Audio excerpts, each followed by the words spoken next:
The Back to the Future trilogy is rightfully considered a cult classic, and for many it still serves as a nostalgic bridge to childhood or youth.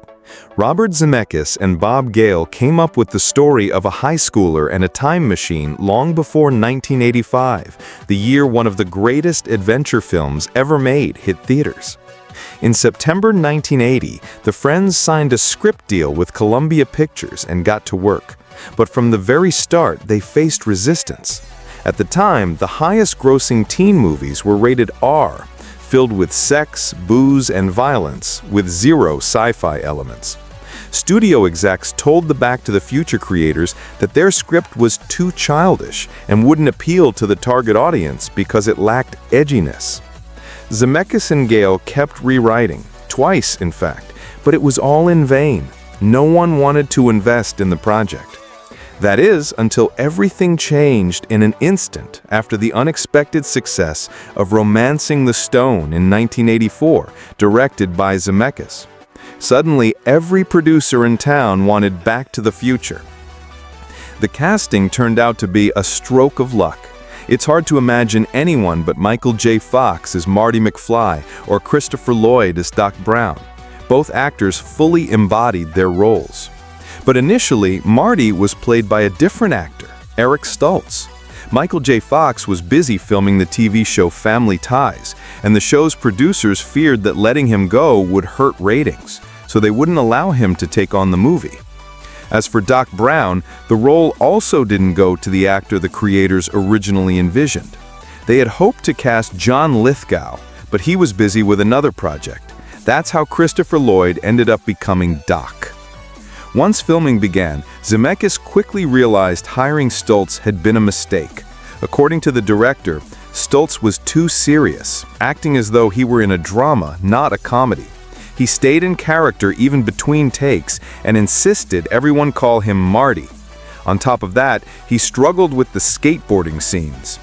About a month into production, the director and producers made a highly unusual move.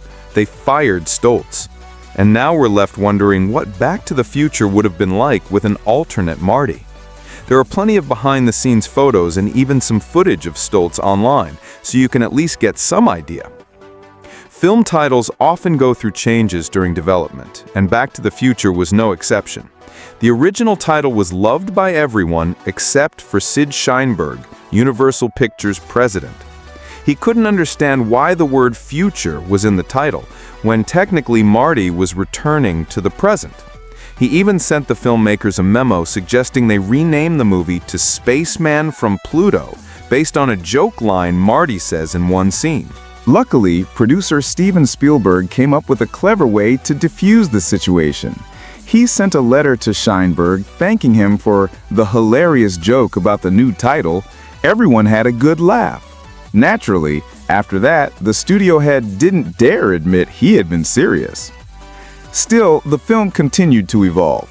In the original version, the main character was involved in video piracy, and the time machine was built out of a refrigerator. But the fridge idea was eventually scrapped. Zemeckis feared that kids might start climbing into refrigerators after seeing the movie, and he was probably right. The film made a lasting impression. When the writers shifted to the idea of a car as a time machine, their first thought was a rugged, tank-like vehicle that could travel through eras without roads. The DeLorean only came into the picture by chance. Zemeckis came up with a scene in which a 1950s farm family mistakes the time machine for a UFO, and the DMC-12 DeLorean, with its gull-wing doors and stainless steel body, looked just alien enough to sell that moment to a typical American family. To create the frost effect on the car after a time jump, they used nitrogen. The DeLorean was literally frozen. As for the fiery tire tracks, those were just trails of flammable liquid lit by hand. The filmmakers opted for these relatively low-budget effects, even though they had originally considered making the DeLorean stretch and compress like a rubber band when time traveling. But that turned out to be too expensive and time-consuming, and it would likely look hopelessly outdated today. The full-size cars weren't alone. They had toy doubles. The filmmakers built several miniature DeLoreans for flying scenes. These models were mounted on special rigs in front of a blue screen with the proper footage added in post. This same technique was used in Back to the Future Part 2 and Part 3. All flying cars and trains were actually miniatures, which were much easier for the crew to work with. One of the biggest expenses wasn't the cars or even the gadgetry, it was the sets. The town of Hill Valley doesn't exist in real life. It was built entirely on a backlot at Universal Studios.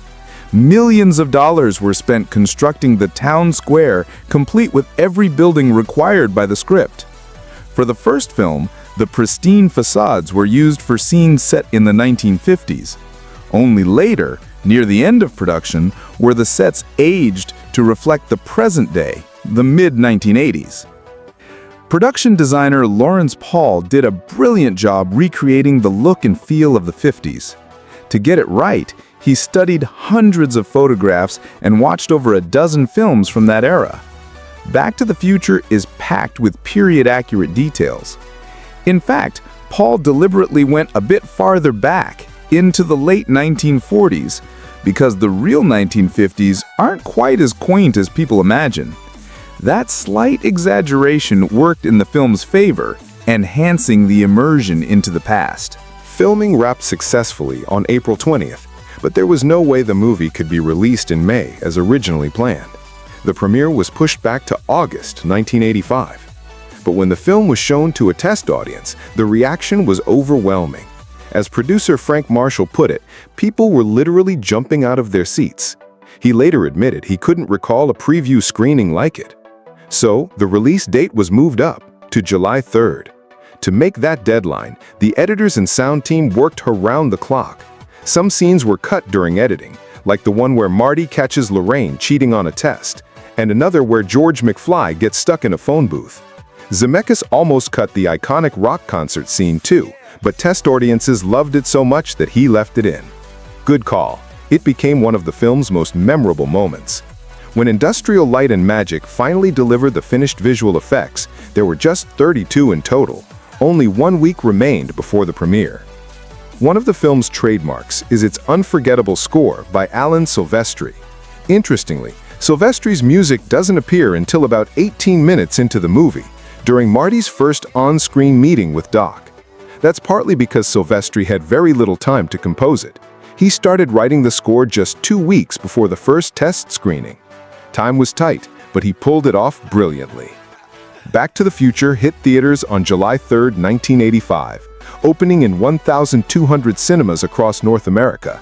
And for the next 11 weeks, it was the #1 movie at the US box office. The success was phenomenal. In the US alone, the film grossed $210 million, more than double the most optimistic projections. Globally, it brought in $380 million. It was a massive worldwide hit, the highest-grossing movie of 1985. Now, it's been 37 years since the film's release. Honestly, that alone is a stark reminder of just how fast time flies. And unlike the film's characters, we can't go back. But in a way, Back to the Future is a time machine in itself.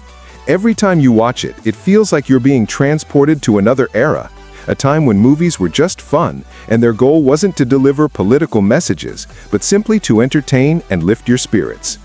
Yes, I know that's a simplified and idealized view of the past, but Back to the Future really does have that effect. And to me, that's one of the film's greatest strengths. 35 years ago, Robert Zemeckis and Bob Gale gave us a movie that still feels fresh and charming, even in 2025.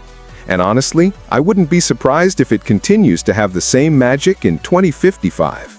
At least, I'd like to believe that. That's it for now. If you enjoyed the video, be sure to hit that like button, subscribe to the channel, and ring the bell so you don't miss new uploads. And check out my playlist on how movies are made. I'm sure you'll find something cool in there. See you soon.